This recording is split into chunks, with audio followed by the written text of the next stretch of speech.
So with Modern Warfare 2 just around the corner and the hype quickly building, I wanted to share with you a few things that get me the most excited to play this new installment of the game franchise that will seemingly never die. Now this game really doesn't need my help to build its hype. I mean, we already know it's going to be the best selling game in 2022, even if it turns out to be a big pile of garbage. That being said, here are the biggest reasons to be hyped for Call of Duty Modern Warfare 2. First of all, the new map design. Now, they're going back to the 3-lane map design, unlike Modern Warfare 2019, which I think is very positive. It means less camping, a little less paranoia, and you can actually cross the street without being terrified for your life.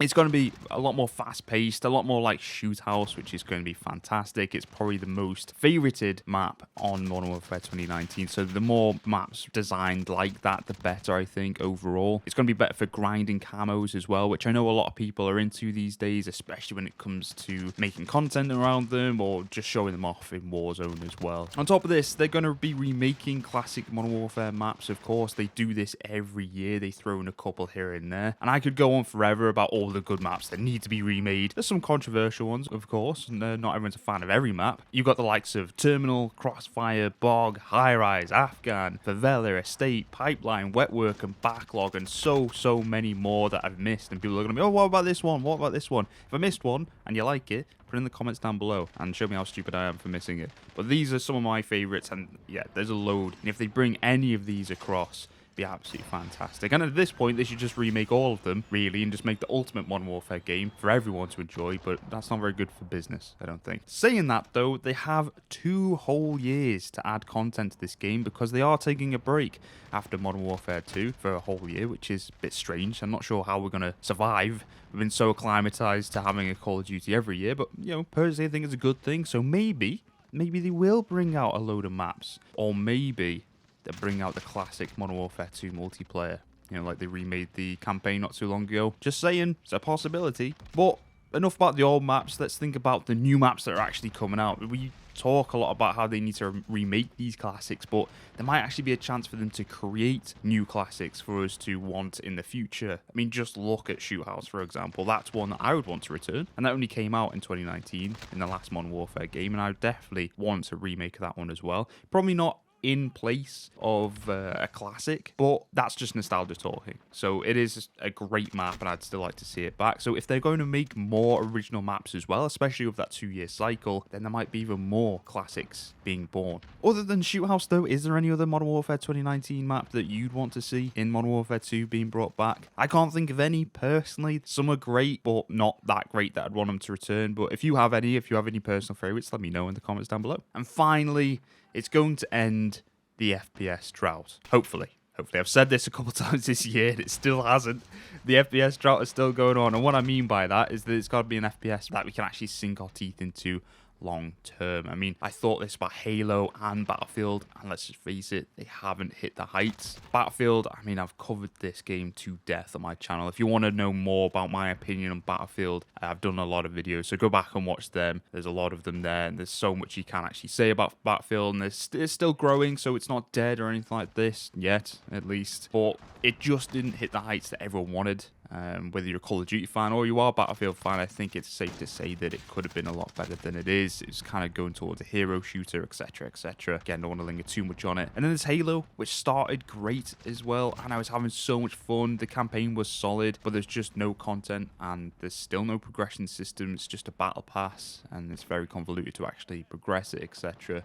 Again, I've done a video on that as well. So I'm hoping this new installment of Call of Duty is going to solve that issue, and it's actually going to be great, because I think if you've been playing Battlefield and Halo, then you've been missing that grind, that progression system, the constant influx of new content. And I've been surviving on a diet of AA games right now, which have been great. They've been absolutely fantastic. The likes of Insurgency, Ready or Not, Squad, 0 Hour, all amazing games, but they don't have that hook that keeps you coming back constantly, because there's no grind like there is in Call of Duty, and sometimes that's all you want. You just want to switch your brain off and see that little gold bar at the bottom of your screen fill up, and loud music plays when you rank up, and you get that hit of dopamine. You're like, yes, accomplishment. It's fun and it's great, and we've been missing that over the last year, 2 years, for quite some time actually. And that brings me over to DMZ. Now, I literally just did a video on this, so I'm not going to cover it too much, but here are a few points that I didn't actually cover. Now, the whole point of DMZ is that it's a completely new mode that's been introduced to the Call of Duty franchise, and I'm really, really excited for it, because again, it's just a completely different dynamic to Warzone. Whereas Warzone is this massive open map, and the one goal is to survive at all costs and be the last one to survive. DMZ is completely different. There should be a load of different ways to actually accomplish the objective and actually survive, and it should find that great balance between a slower paced gameplay like in Warzone and the faster paced gameplay of multiplayer, and that's really where I sit. I mean, I'm a fan of Warzone, but I can't consistently grind it because there's too much downtime. I'm a massive fan of multiplayer, but it does get quite sweaty, and some days I can't be asked to slide cancer around every corner. So hopefully this kind of bridges that gap for a lot of people, myself included, and it's going to popularize, if it's good, at least it's going to popularize the actual game mode itself, because we do have the likes of Hunt and Tarkov, and they've done really, really, really well bringing this game mode to the medium and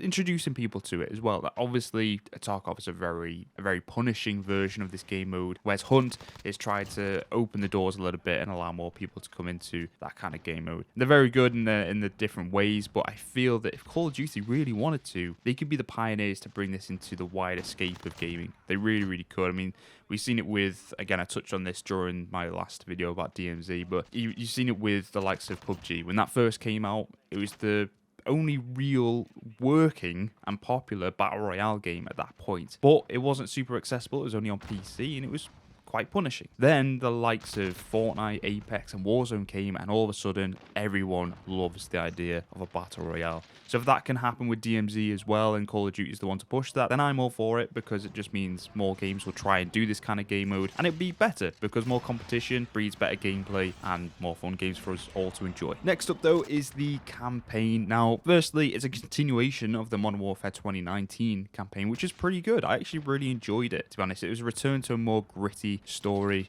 as gritty as you can be with Call of Duty. It is supposed to be a little action movie and not so realistic because it's not Call of Duty really, but it did lean on that side of things, and I really, really enjoyed it. I think I enjoyed it more than Black Ops and Vanguard in that respect as well. Both great campaigns in their own right, but I feel like Modern Warfare 2019 did it better, and it had a cliffhanger ending as well, with returning characters that are now confirmed, of course, where you got Ghost, Soap, Shepard, all these fan favorites. I'm really wondering where they're going to go with the story from this point, because we all know the story, the original story at least, if you played them from Call of Duty 4, Modern Warfare 2, and Modern Warfare 3, and what happens, the twists and turns. If you don't know, I'm not going to spoil it because they might actually go down that route, but I'd also be really interested to see if they don't. If that twist, and if you know the twist that I'm talking about, actually happens, or it's completely different. I feel like the relationship between Price and Soap needs to be more intertwined, unless they're trying to move away from that, because that was the main crux and the main relationship of the Modern Warfare series, the original series. But Soap isn't in the game yet, or it will be in this one. But we'll see where it goes. I'm really excited to see where it is headed. On top of that, we're going to get early access, which I think more games will do as well. So if you pre-order the game, I feel you get a week early access, to say, only on the digital version, of course. And Halo did the reverse of this. I think they released the multiplayer first, and then they released the campaign afterwards. And the more games that do this, the better. Now, it's not traditional,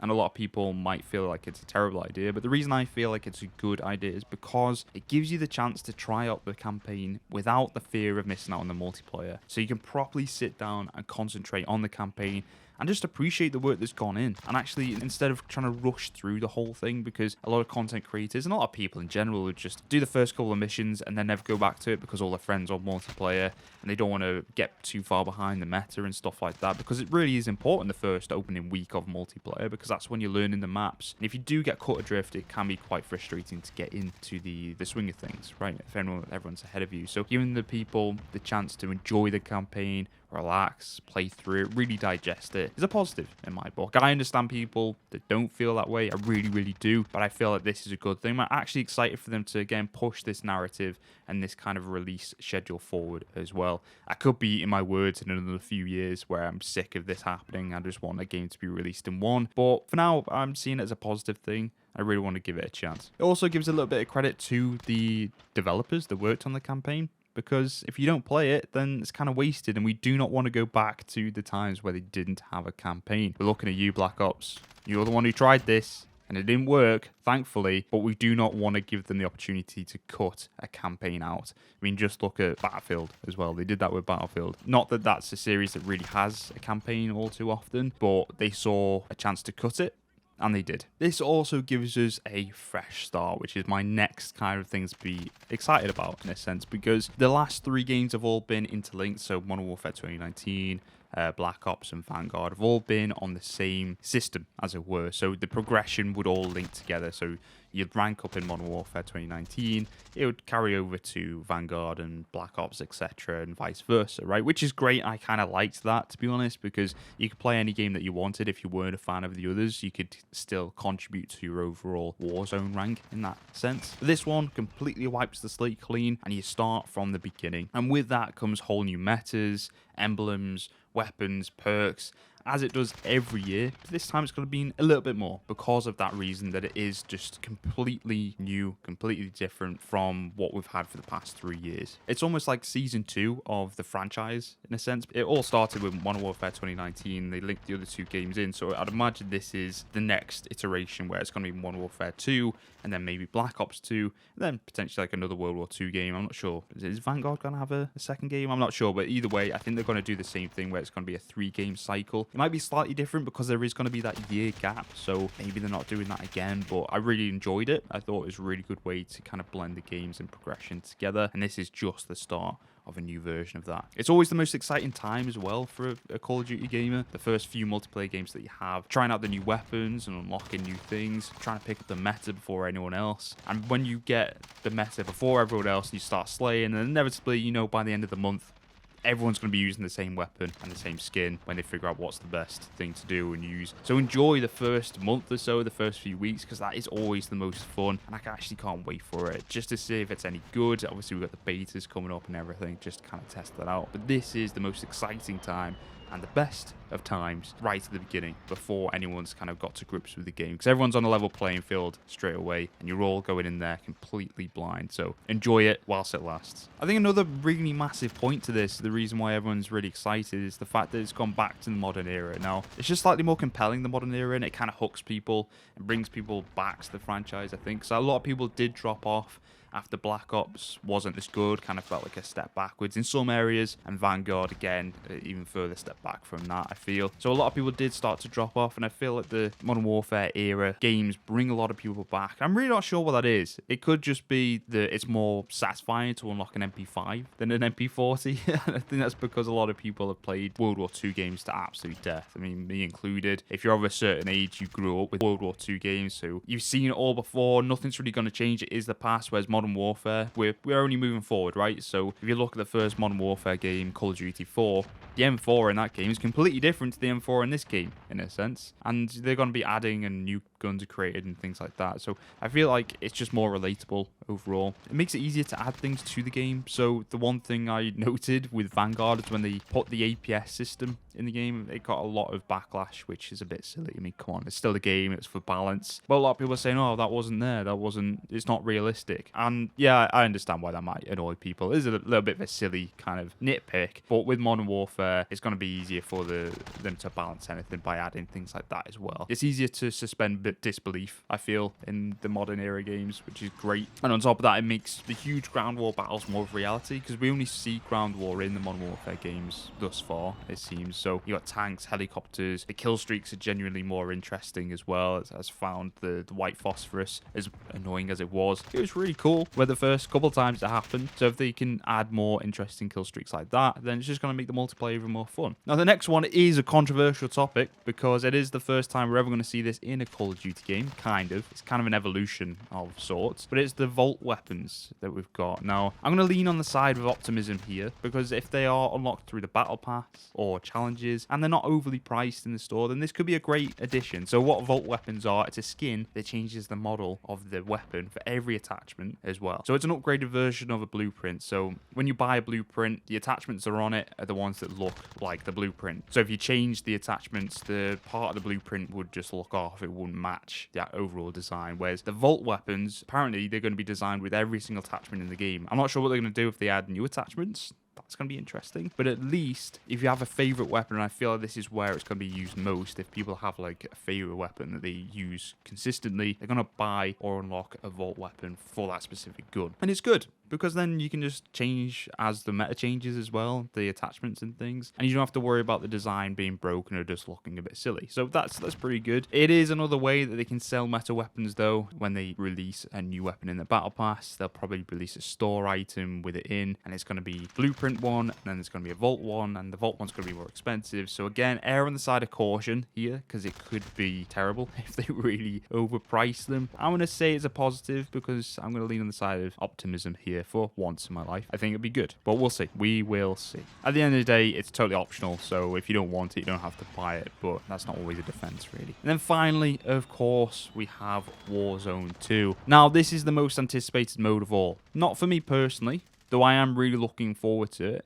But this is what everyone is waiting for. You know, it's going to be coming a couple months after release for the new map, and everyone's going to love it and then eventually hate it once the honeymoon phase is over, and they'll still want the dancing and all that stuff. And I cannot wait for people's reactions, because there's going to be new mechanics as well. There's going to be more AI and different ways to get loadouts and stuff, and all this is going to be broken, but people are still going to love it, and it's going to be super fun. I feel it's going to be a love-hate relationship, as I'm saying. There's going to be mixed reactions to the new mechanics, and people are going to want some of the old stuff to return, and that's normal. That's absolutely normal. But jumping into a new Warzone experience for the first time and exploring a whole new map in a modern era, it's going to be a glimpse of how it felt when you first jumped into Verdansk. I can guarantee that. It's not going to be one-to-one, but it is going to have that same kind of feeling. The server's going to be full. People are going to get their friends back together, because it is going to be a huge thing, and everyone's going to be sweating it out trying to get their first win. And that moment there, that moment where everyone is on the same page, first game into Warzone 2, and everyone's excited to see how it plays with the new mechanics on the new map. Everyone's just looking for their first win. It's going to be beautiful. It's going to be absolutely fantastic. Will it last? I hope so.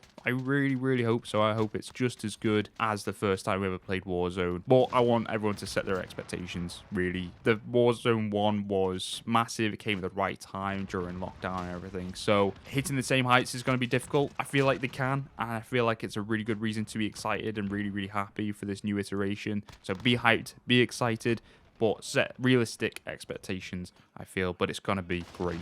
And that's pretty much it. There's a few things. I rambled on a little bit, so thank you if you made it this far into the video. It's really, really appreciated. If you like what you saw and you want to see more, hit the like button and subscribe if you want to stick around. You'd be an absolute legend. But that is all from me today. Again, I rambled a lot, so thank you very much for sticking around if you got all the way to the end. But until next time, guys, cheers.